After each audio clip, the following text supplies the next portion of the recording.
বানানোর জন্য আপনাকে একটা অ্যাপের প্রয়োজন হবে। এই অ্যাপটা হলো পিক্সআর্ট। আমি ওই অ্যাপটা দিয়ে থাম্বনেল বানাই। সো আমার থাম্বনেলটা কেমন হয় আমি জানি না, কিন্তু আমি খুব যত্ন করে আমার থাম্বনেলটা বানাই। সো অ্যাপটা আপনারা প্লে স্টোরে গিয়ে সার্চ দেবেন, তাহলে অ্যাপটা আপনারা পেয়ে যাবেন, অথবা আপনারা ডেসক্রিপশন বক্সে দেখতে পাবেন এই অ্যাপটার লিঙ্ক রয়েছে। আপনারা ওখান থেকে অ্যাপটা ইনস্টল করে নিতে পারেন। সো প্রথমে আপনারা অ্যাপটা ইনস্টল করে নেবেন, দেন এখান থেকে আপনারা এই অ্যাপটা ওপেন করে নেবেন। ওপেন করলে আপনার সামনে এমন চাপে চলে আসবে, আপনি এখান থেকে প্লাস বাটনে একটা ক্লিক করে দেবেন। তাহলে আপনার সামনে আরেকটা ইন্টারফেস খুলে যাবে। আপনার একটু নিচের দিকে চলে যাবেন। নিচের দিকে চলে গেলে এখানে একটা অপশন পাই যাবেন কালার ব্যাকগ্রাউন্ড। সো আপনারা এখান থেকে আপনার পছন্দের একটা কালার সিলেক্ট করে নেবেন। সো আমি এখান থেকে একটা কালার সিলেক্ট করে নিচ্ছি। সো আমি এই কালারটা সিলেক্ট করে নিলাম। সো আপনারা দেখতে পাচ্ছেন এটা কিন্তু আমাদের থাম্বনেলের সাইজ না, এটা অনেক বড়। সো এই জন্য আমরা এটাকে থাম্বনেলের সাইজে বানাবো। সো এর জন্য দেখতে পাচ্ছেন এখানে টুলস, এই টুলসের উপর একটা ক্লিক করে দেবেন। দেন এখান থেকে দেখতে পাচ্ছেন ক্রপ, তো আপনার ক্রপের উপর একটা ক্লিক করে দেবেন। দেন আপনার একটু এদিকে চলে আসবেন। আসার পরে এখানে দেখতে পাচ্ছেন ইউটিউব, তো আপনার ইউটিউবের উপর একটা ক্লিক করে দেবেন। তাহলে এটা আপনার ইউটিউবের থাম্বনেলের সাইজে চলে আসবে। দেন এখানে টিক মার্কের উপর একটা ক্লিক করে দেবেন। সো তাহলে এটা কিন্তু আমাদের থাম্বনেলের মাপে চলে আসলো। এবার আমরা এখানে আরেকটু ছবি অ্যাড করবো, সেজন্য এখানে দেখতে পাচ্ছেন একটু এই পাশে চলে যাবেন। এখানে দেখতে পাচ্ছেন অ্যাড ফটো, তো অ্যাড ফটোর উপর একটা ক্লিক করে দেবেন। দেন এখান থেকে আপনারা একটা ছবি সিলেক্ট করে নেবেন। সো আমি এখান থেকে একটা ছবি সিলেক্ট করে নিচ্ছি। সো আমি এখান থেকে এই সাদা ছবিটা সিলেক্ট করলাম। সো আপনারা একটা ছবি এখান থেকে সিলেক্ট করে নেবেন।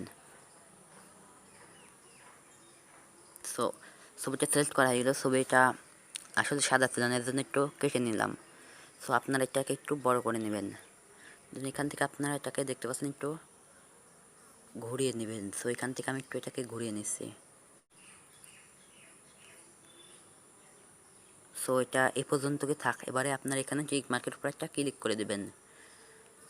তাহলে আপনার এটা সেভ হয়ে গেল। এবার আপনি এখানে আরও কয়েকটা ছবি অ্যাড করবেন, যে ছবির উপর আপনার লেখা থাকবে। সো এখান থেকে দেখতে পাচ্ছেন অ্যাড ফটো, অ্যাড ফটোর উপর আবার ক্লিক করে দেবেন। তাহলে এখান থেকে আপনি আপনার পছন্দ মতো একটি কালার আপনি এখান থেকে নিয়ে নেবেন। সো আমি এখান থেকে একটা কালার এখান থেকে নিয়ে নিচ্ছি। সাপোজ আমি এই কালারটা নেব। সো এই জন্য এটা আবার একটা ক্লিক করে দিলাম। দেন এখান থেকে ক্রপে গিয়ে যেহেতু এটা লেখা রয়েছে এই জন্য এটাকে একটু ছোটো করে নিলাম। দেন এখান থেকে টিক মার্কে ক্লিক করে দেবো। দেন এখান থেকে আপনি এটাকে একটু বড় করে নেবেন। বড় করার পরে আপনি এটাকেই কোনায় এইখানটাই দিয়ে দিবেন। দেওয়ার পর এখানে দেখতে পাচ্ছেন টিক মার্কের উপর একটা ক্লিক করে দেবেন। সো দেন আপনি আবার দেখতে পাচ্ছেন অ্যাড ফটোর উপর একটা ক্লিক করে দেবেন। তারপর এখান থেকে আপনি আবার সাদা ব্যাকগ্রাউন্ডটা আবার নিয়ে আসবেন। সাদা ব্যাকগ্রাউন্ডটা আমি আবার নিয়ে আসলাম। দেন এখান থেকে এটাকে একটু ক্রপ করতে হবে, তো এর জন্য আমি আবার ক্রপের উপর ক্লিক করে দিলাম। দেন এখান থেকে আমি এটাকে ছোটো করে নিলাম। সো ছোটো করে দেওয়ার পরে এটাকে জাস্ট একটু ঘুরিয়ে নিব। দেন এখান থেকে এমনভাবে করে আমি জাস্ট এই ছবির এই বরাবর এটাকে দিয়ে দিচ্ছি। সো দিয়ে দেওয়ার পর এখানে দেখতে পাচ্ছেন টিক মার্কের উপর একটা ক্লিক করে দেবেন। এদের ফটো অ্যাড করা শেষ। এবার আমরা এখানে টেক্সট অ্যাড করবো। তো এখানে দেখতে পাচ্ছেন টেক্সট, তো আপনার টেক্সটের উপর একটা ক্লিক করে দেবেন।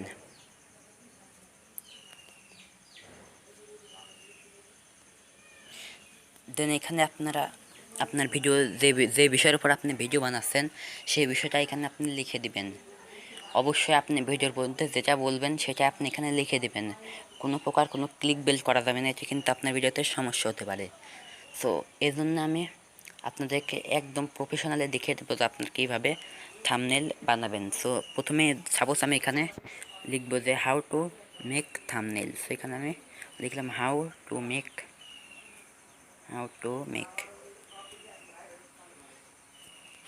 লিখে এখানে টিক মার্কে ক্লিক করে দিলাম। যেহেতু আমাদের ফটোটা ছোটো এই জন্য আমরা অল্প লিখব।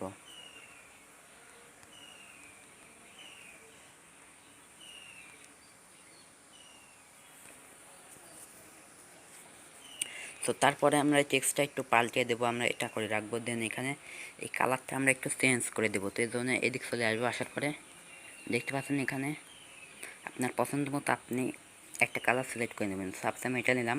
দেন এখানে দেখতে পাচ্ছেন স্টোকের উপর একটা ক্লিক করে দেবেন। দেন এখানে আপনি পছন্দ মতো স্টোক লাগাতে পারেন। সো আমি কালো কালার স্টোকই লাগালাম এই জন্য, কারণ এটা যে সহজে চোখে পড়ে। তো এখান থেকে দেখতে পাচ্ছেন এটাকে আপনি নিয়ে গিয়ে আপনার এই ছবিটার ভেতরে এখানটায় জাস্ট বসিয়ে দিবেন।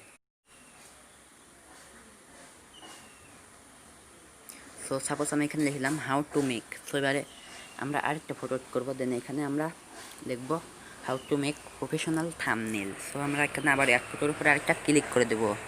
সো অ্যাড ফটোর উপরে ক্লিক করে দিলে আমরা এখান থেকে অনেকগুলো ফটো পেয়ে যাবো। তো এখান থেকে আমরা সাপোজ এই ফটোটা দেবো। তো এখান থেকে আমরা এই কালারটা নিব, এই জন্য এখান থেকে জাস্ট একটু কেটে দিলাম। সো এই কালারটা দেওয়ার পর এখানে টিক মার্কের উপর একটা ক্লিক করে দেবেন। দেন এখান থেকে এটাকে একটু বড় করে নেব। সো বড় করে নিলাম আমি একটু। সো বড় করে এখানে দেখতে পাচ্ছেন টিক মার্কে আরেকটা ক্লিক করে দেবেন। সো আমি টিক মার্কে ক্লিক করে দিলাম। দেন এখান থেকে আপনারা দেখতে পাচ্ছেন আবার অ্যাড ফটোতে আরেকটা ক্লিক করে দেবেন। তাহলে আপনার সামনে এমন ইন্টারফেস চলে আসবে। আপনারা এখান থেকে জাস্ট আপনার যে ব্যাকগ্রাউন্ডটা রয়েছে সেই ব্যাকগ্রাউন্ডটা এখানে আপনারা নিয়ে নেবেন। সো আমি এবারে হলুদের দিক থেকে কাটবো, এই জন্য আমি হলুদ ব্যাকগ্রাউন্ডটা সিলেক্ট করে দিলাম। সো হলুদ ব্যাকগ্রাউন্ডটা আমি সিলেক্ট একটু ঘুরিয়ে নিচ্ছি। সো দেখতে পাচ্ছেন আরেকটু ঘোরাতে হবে।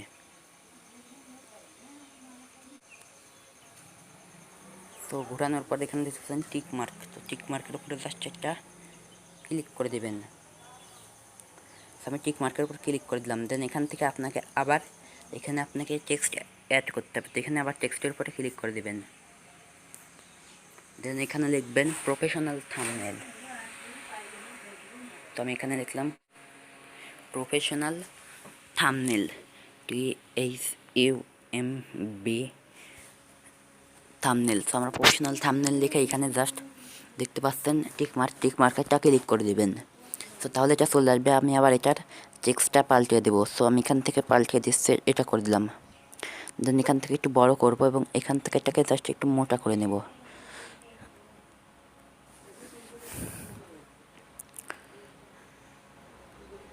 সো এখান থেকে আমি এখানেই করে নিলাম। দেন আমি আগে কালারটা পাল্টে নিই। সো আমি কালারে ক্লিক করে আমি যে কালারটা পছন্দ সেই কালারটা এখানে দিয়ে দিচ্ছি। তো সাপোজ আমি এই কালারটা দেবো এখানে। তারপরে আমি এখান থেকে এটাকে একটু ছোটো করে নিই। সো আমি ফটোর মাপে এটাকে একটু ছোটো করে নিলাম। দেন এখানে এতদূর পর্যন্ত নিয়ে এলাম, নিয়ে আসার পরে এখানে জাস্ট বসিয়ে দেবো এটাকে। তো দেন এখান থেকে টিক মার্কের উপর একটা ক্লিক করে দেবেন। তাহলে আপনার টেক্সটটা এখানে অ্যাড হয়ে যাবে। দেন আপনারা এখান থেকে আবার অ্যাড ফটোর উপরে ক্লিক করে দেবেন। এখানে আপনাকে আরেকটা ফটো এড করতে হবে। সো এখান থেকে আপনি আপনার যে ফটোটা চুজ হয় সে ফটোটা এখানে দিয়ে দেবেন। সো এবার আমি কালো ফটো দেবো। সেই জন্য আমি ব্ল্যাক ফটো সিলেক্ট করে এখান থেকে জাস্ট এটাকে একটু ক্রপ করে নিই। সো ক্রপ করে নিয়ে এখান থেকে আমি এটাকে জাস্ট এমনভাবে দিয়ে দিলাম। দেওয়ার পরে এখানে টিক মার্কে একটা ক্লিক করে দেবেন। এবারে আপনাকে আবার সাদা ব্যাকগ্রাউন্ডে নিয়ে আসতে হবে, এই জন্য আবার অ্যাড ফটোতে ক্লিক করবেন। দেন এখান থেকে আপনি আপনার সাদা ব্যাকগ্রাউন্ডে নিয়ে আসবেন। সো আমি এখানে ক্লিক করে দিলাম। সো আবার ক্রপ করে নেব যেহেতু লেখা রয়েছে। সো তারপরে এটাকে একটু বড় করব। বড় করার পরে এখানে দেখতে পাচ্ছেন একটু ঘুরিয়ে নিলাম। ঘুরিয়ে নেওয়ার পরে এখানে আসলাম। দেন আসার পরে এমনভাবে দিয়ে জাস্ট এটাকে একটু বড় করে নেব। তো এরপর দেখতে পাচ্ছেন এটাকে একটু ঘুরিয়ে জাস্ট এই সোজাসুজি দিয়ে দিলাম। সেই সোজাসুজি দিয়ে দেওয়ার পর এখানে টিক মার্কের উপর একটা ক্লিক করে তাহলে আপনার হয়ে যাবে। দেন আপনার এখান থেকে দেখতে পাচ্ছেন টেক্সটের উপর আবার ক্লিক করে দেবেন। সো টেক্সটের উপর আমি ক্লিক করে দিলাম। দেন এখান থেকে আমি লিখবো ইন 2020। সো আমরা এখানে লিখলাম ইন 2020 লিখে এখানে টিক মার্কে ক্লিক করে দিলাম। দেন আমি আবার টেক্সটটা পাল্টে নিচ্ছি। দেন এটাকে একটু ছোটো করলাম। তো ছোটো করার পরে এখানে আমি জাস্ট এটাকে নিয়ে আসলাম। এখানে নিয়ে আসার পর দেখতে পাচ্ছেন আমি এখানে এটাকে দিয়ে দিলাম। সো আমি এখানে এটাকে দিয়ে দিচ্ছি। দেওয়ার পর এখানে দেখতে পাচ্ছেন কালার। সো কালারে পরে ক্লিক করে আপনার পছন্দ মতো কালার আপনি এখানে সিলেক্ট করে দেবেন। সো আমি সাপোজ এটাকে লাল কালার করবো। দেন এখান থেকে আমি এই সবুজটা এখানে স্টক করবো। সো আমরা সবুজ কালারটা এখানে সিলেক্ট করে দিলাম। দেন এখান থেকে একটু বাড়িয়ে নিলাম স্টকের পরিমাণটা। দেন এখান থেকে দেখতে পাচ্ছেন এখানে টিক মার্ক রয়েছে। টিক মার্কের উপর একটা ক্লিক করে দেবেন। তো টিক মার্কের উপরে আমি একটা ক্লিক করে দিলাম। সো টিক মার্কের উপরে ক্লিক করে দিলাম। আমাদেরকে আরেকটা ফটো এড করতে হবে, এই জন্য এখানে দেখতে পাচ্ছেন অ্যাড ফটোর উপর আরেকটা ক্লিক করে দেবেন। দেন এখান থেকে আপনি আপনার পছন্দ মতো একটা ফটো চুজ করবেন। সো এখান থেকে আমি সবুজ ফটোটা নেব, এই জন্য সবুজের উপর একটা ক্লিক করে দিলাম। দেন এখান থেকে এটাকে একটু ক্রপ করে নিই। সো আমি এটাকে একটু ক্রপ করে নিলাম। দেন এখান থেকে টিক মার্কের উপরে ক্লিক করে দিলাম। সো এবার এটাকে একটু বড় করে নেব। দেওয়ার পরে এবার আমি এটাকে এখানে দেখতে পাচ্ছেন টিক মার্কের উপর একটা ক্লিক করে দিবেন। সো টিক মার্কের উপর আমি একটা ক্লিক করে দিলাম। দেন এখান থেকে আবার অ্যাড ফটোতে ক্লিক করে দিবেন। দেন এখান থেকে আপনারা আরেকটা ফটো করে নেবেন। সো আমি এখান থেকে সাদা ব্যাকগ্রাউন্ডটা সিলেক্ট করে নিলাম। তো সাদা ব্যাকগ্রাউন্ডটা সিলেক্ট করে নিলাম। দেন এখান থেকে এটাকে আমি একটু ক্রপ করে নিচ্ছি। দেন এখান থেকে এটাকে ওকে করে দিলাম। আমি সাদা ব্যাকগ্রাউন্ডটাকে এখানে দিয়ে দিলাম। দেওয়ার পর এখানে আমি টিক মার্কের উপর একটা ক্লিক করে দেবো। সো আমি টিক মার্কের উপর ক্লিক করে দিলাম। সো ক্লিক করে দিলাম। দেন এখান থেকে আমি আবার টেক্সটের উপর একটা ক্লিক করে দেবো, যেহেতু আমরা আবার টেক্সট দেবো, তো এই জন্য টেক্সটের উপর ক্লিক করে দেবো। দেন এখানে আমরা দেবো নিউ টিক্স। তো আমরা এখানে দেবো নিউ টিক্স। তো আমরা এখানে নিউ টিক্স দিয়ে এখানে টিক মার্কের উপরে একটা ক্লিক করে দিলাম। সো টিক মার্কের উপরে আমরা একটা ক্লিক করে দেবো। সো আপনারা টিক মার্কের উপরে একটা ক্লিক করে দেবেন। দেন এখানে আমি আবার টেক্সটটা পাল্টে নিলাম।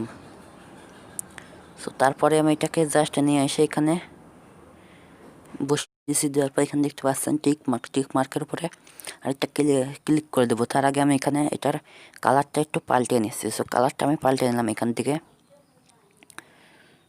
সো কালার আমি এখান থেকে লাল করে দিলাম। তো কালার দেওয়ার পর এখানে দেখতে পাচ্ছেন টিক মার্কের উপরে ক্লিক করে দিবেন। সো আমাদের কাজ প্রায় শেষ।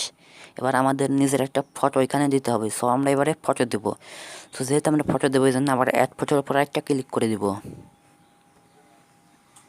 দেন দেখতে পাচ্ছেন আমাদের ফটোটা কিন্তু সিলেক্ট করা হয়ে গেছে এবং ফটোটা আমি এখানে দিয়েও দিয়েছি।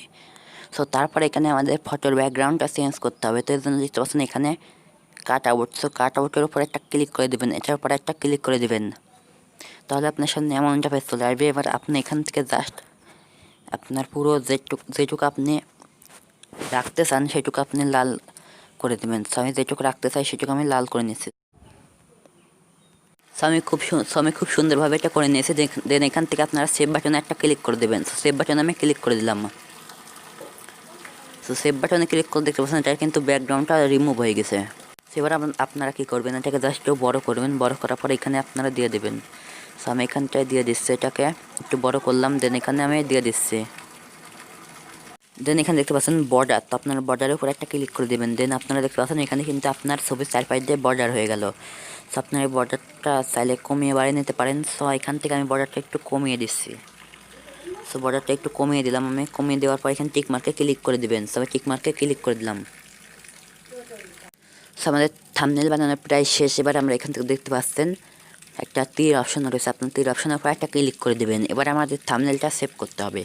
তো সেভ করার পর সেভ করার জন্য তীর অপশনে ক্লিক করবেন। দেন এখান থেকে দেখতে পাচ্ছেন সেভ অপশন। তো আপনার সেভের উপর একটা ক্লিক করে দেবেন। দেন এখান থেকে দেখতে পাচ্ছেন নিচে আরেকটা অপশন চলে এসেছে সেভ। তো আপনার সেভের উপরে ক্লিক করে দেবেন। দেন এখান থেকে দেখতে পাচ্ছেন এটা কিন্তু আপনার সেভ হয়ে গেছে। আপনি চাইলে ডাবল সেভ করতে পারেন। এর জন্য এখানে দেখতে পাচ্ছেন গ্যালারির উপর ক্লিক করে এটা আপনার ডাবল সেভ হয়ে যাবে।